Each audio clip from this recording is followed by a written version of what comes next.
Hi everybody, and a warm welcome back to Maple Leaf Customs in Switzerland. I'm Andrew, and on the bench today is a Hot Wheels 1955 Chevy Bel Air Gasser.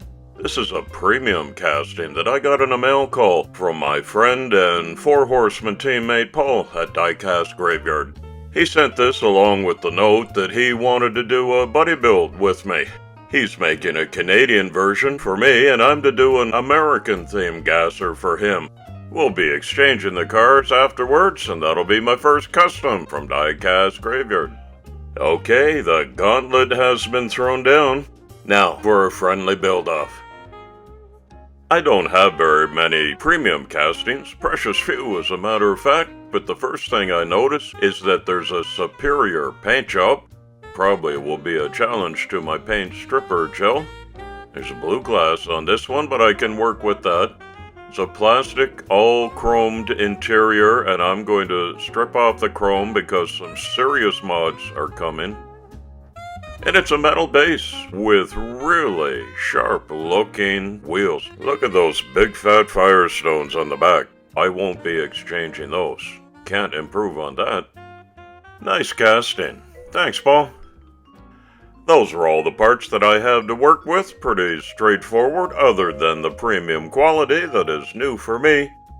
So into the basket they go for safekeeping during the week that this one will be on the hobby bench. I'm using my regular paint stripping gel on this premium casting, but as suspected it was a little more stubborn than normal, so this took a bit longer than usual to come off, but as you can see, after a quick rinse in some warm water, it took all the paint off, which brings me to the bare metal detail. A couple of casting lines had been revealed at this point, so a fine-tooth file and a light touch takes them off. Casting lines are where the joints are when these are molded together, whatever the process is like in the die-cast factory. Taking the time to remove them carefully greatly improves on the look of the car. This is 4-0 superfine steel wool. I'll just do half of the roof to show you the difference that makes with about 10 seconds of rubbing. The whole car is done now. I'll give it another wipe down with a microfiber cloth and then a Flitz metal polish application. This is all you need. Put a little on your fingertip, that'll cover the whole car. I have a cotton buffing wheel on my Dremel tool. It's set at the lowest speed, and just be sure to keep it moving so you don't burn the polish onto the car.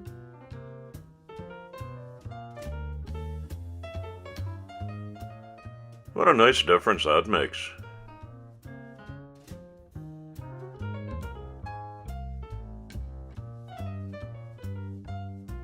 I got out my Tamiya X23 Clear Blue for this project. It might be the first hint in the direction that I'm taking in this American-themed gasser.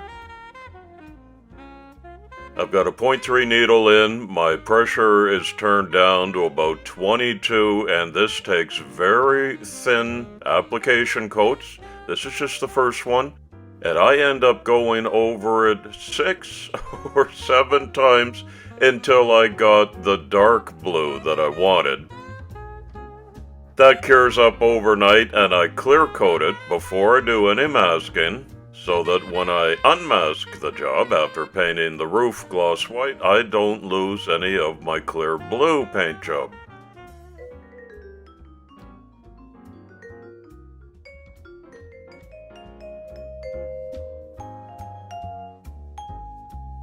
There's my two-tone gasser base coats. What do you think I'll do from here? Don't go away. Coming up in the last few weeks of 2023 is the super huge, ginormous build-off, also sponsored by Diecast Graveyard. I'm going to show you all the cars in review from this past year, and the last build is the Four Horsemen Super Silhouette Nissan Silvia.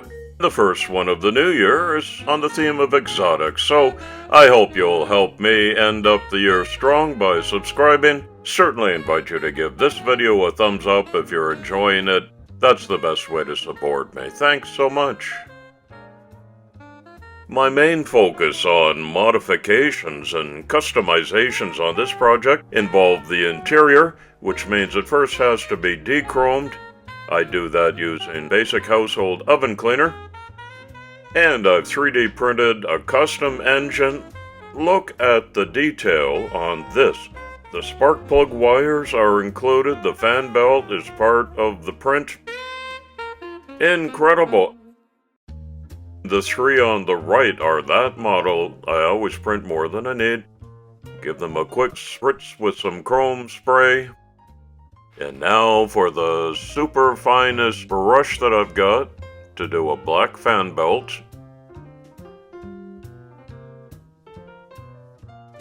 Turned out great. And some red highlights.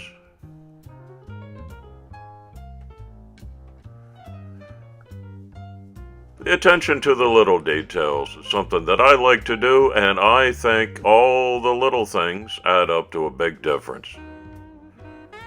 Look at that. Custom engine just for you, Paul.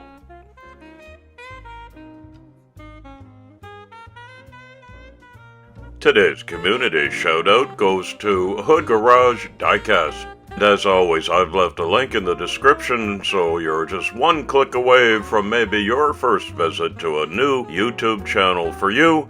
I'd appreciate if you go by and say hello and help out another hobby enthusiast. Thanks so much for doing that. So I ground away the original seats in the Gasser, as well as clipping out the steering wheel and the little stick shift so that I can replace them with my own custom 3D printed parts, including a steering wheel and some new racing seats. They all get a red treatment to go with the theme I'm working on, a NOS bottle, racing harnesses, and a roll bar. The side windows are down on this casting, so you'll be able to peek inside. Here's my favorite part of this video, the very satisfying application of the Old Glory stars on the side of the 55 Gasser. Looking very sharp white on blue. Smooth out the wrinkles. There's the driver's side going down. Same print in reverse.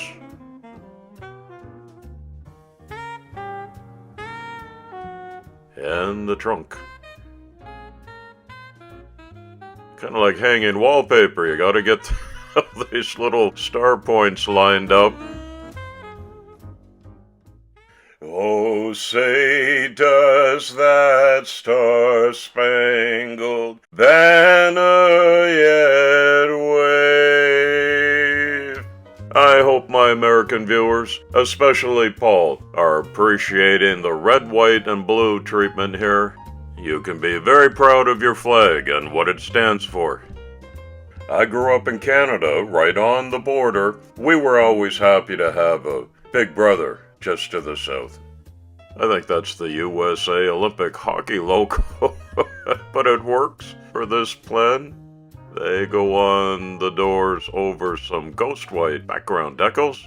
The eagle-eyed viewers, pardon the pun, see a US Army logo.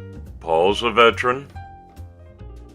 The last decal is my buddy's YouTube channel logo, Diecast Graveyard, also with a white outline. There's my logo on the bottom. Hey, we're together.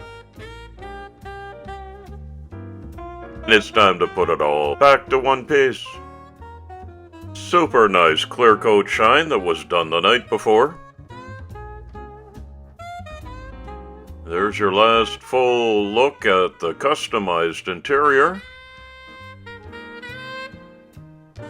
And as reported, the blue glass does not conflict with anything.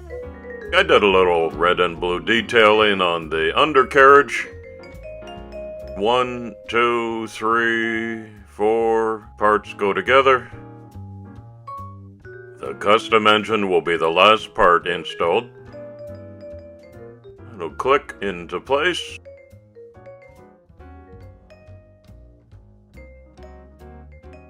And a pair of Phillips head 256 self-tapping screws to lock it all down.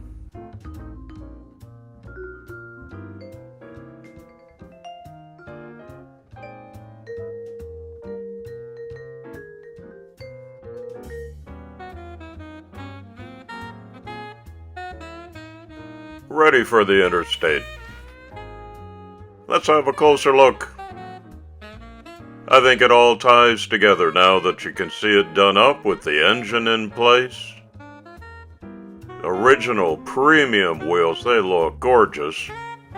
USA, US Army, there's Paul's Diecast Graveyard logo proudly displayed, along with the stars and stripes. Kept the red and blue theme going, top to bottom, front to back, and I think it came out really nicely. There's no mistaking that this is an American-themed car. That was the challenge, to turn it from two-tone green into red, white, and blue. What do you think? I'd love to read your respectful comments below. I promise to reply to each one of them. No matter where your homeland is, I hope you're proud of your flag and your country and your history and heritage. I know that I am. Be sure to watch Paul's channel at Diecast Graveyard on YouTube to see what he does for a Canadian-themed car, which I'll be the recipient of. One final custom touch is the display case that I made up unique to this buddy build. Custom number 275, with Lady Liberty and Old Glory on a brick wall. This is how it will ship to Fort Walton Beach, Florida, in the next box going that way with lots of other goodies inside. I hope you enjoyed watching this, Paul, especially you. I welcome everybody back here to Maple Leaf Customs very soon and very often. It's coffee time.